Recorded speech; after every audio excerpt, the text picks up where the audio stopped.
Rows of red-bricked houses, soulless, charred and burned, stand face to face and back to back. There's no lace curtains now. An echo from the distant past, impervious to pain. Cement and bricks and human skill will raise them up again. From my flat above the streets I stare, I curse my newfound home. No human skill will raise my love to bloom into a man. Shot by cowards in his bed at the tender age of 9. Cry murder, my child, Patrick's dead in Belfast 69. I understand today that they're bringing down their barricades in order that the authority might clean their streets for them. Having littered and turned the bog side into a filthy place, then they expect the municipal authority or the commission authority to do the cleaning up for them. Now I want to say something this afternoon and underline it, that as far as I am concerned, the Protestant people have had enough of this condoning of popery and this sellout to Rome.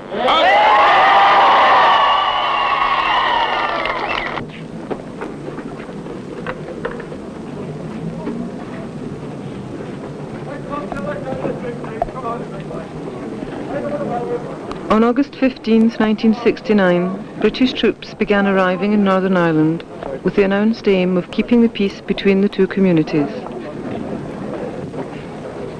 But in reality, they were there to prop up a state faced with a virtual insurrection.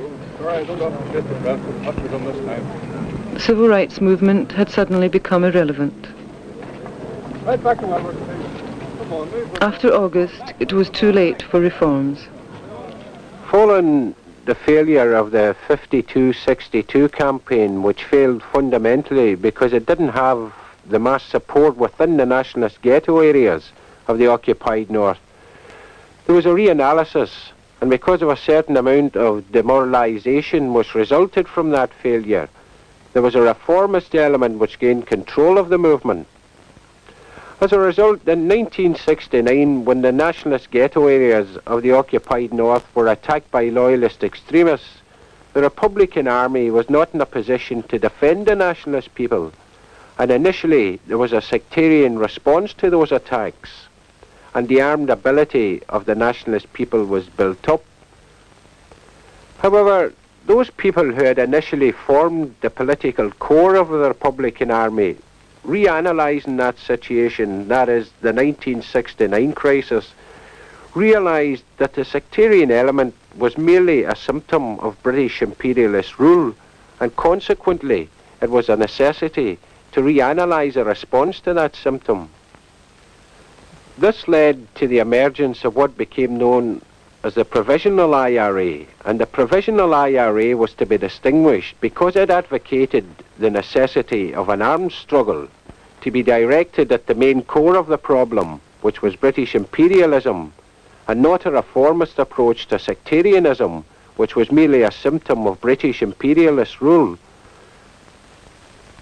For us, this war is not just a war of shooting British soldiers.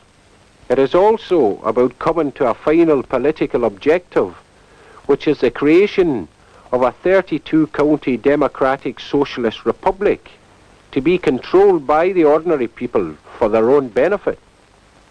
Stand still, you're under arrest for breaking the curfew.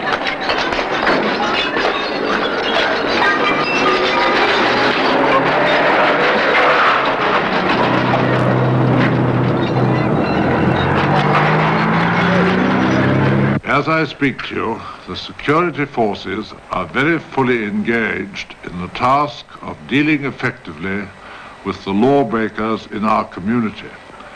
The Army is holding an area of the lower falls under strict control of movement for the rest of this weekend, subject only to such relaxations as are necessary to prevent actual hardship and to allow people tomorrow to fulfill their religious obligations. Details of these controls and of the areas to which they apply have already been announced. We all regret, of course, the inconvenience caused to decent, law-abiding people in this area who constitute the great majority. But we are determined to rid them and Northern Ireland as a whole of the terrorists in their midst. In the middle of 1970, when following a sectarian attack on one of the nationalist ghetto areas in Belfast, the Short Strand area, the Provisionals were in a position to successfully defend that particular ghetto, where the nationalist people were outnumbered something like 10-1. The following week, which was July 1970, in a direct response to the ability of the Republican Army to defend the nationalist ghetto areas, the British Army occupied one major nationalist ghetto area, the Lower Falls. But from the Provisionals' point of view, this was further vindication of why armed struggle was necessary, because this was the first physical manifestation of British imperialism since the 1920s. And for the first time, the people could relate to the Provisionals' claims that sectarianism was in fact just a symptom and that the main enemy was British imperialism itself. And here was something with which they could identify.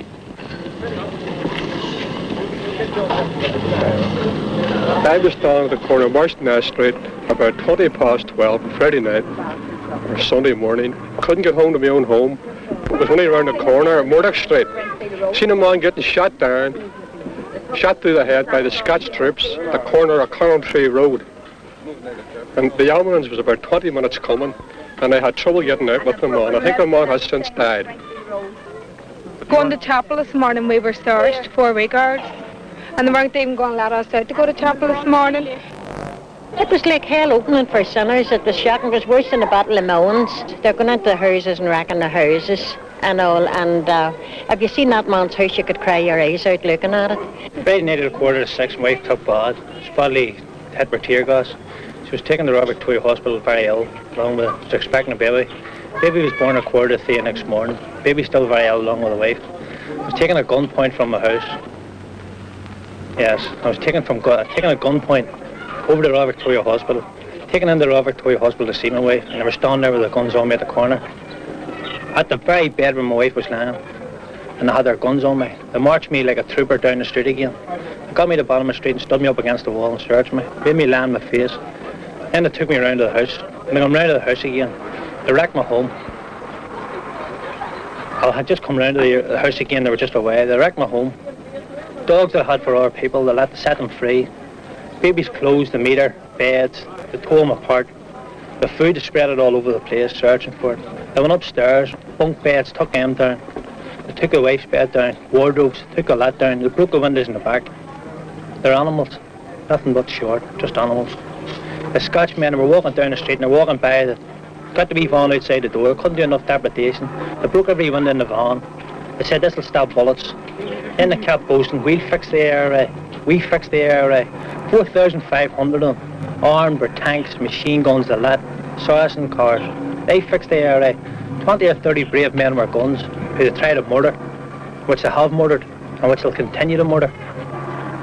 That's the British Army. Professionals, professional looters, professional robbers, professional thieves.